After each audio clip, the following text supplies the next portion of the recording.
Minstrel shows, which emerged in the early 19th century, were America's first major form of popular entertainment.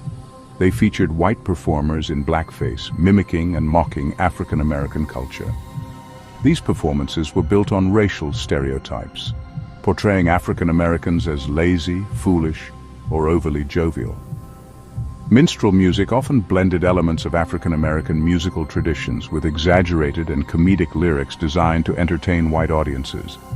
James Lord Pierpont, the composer of Jingle Bells, was no stranger to this genre.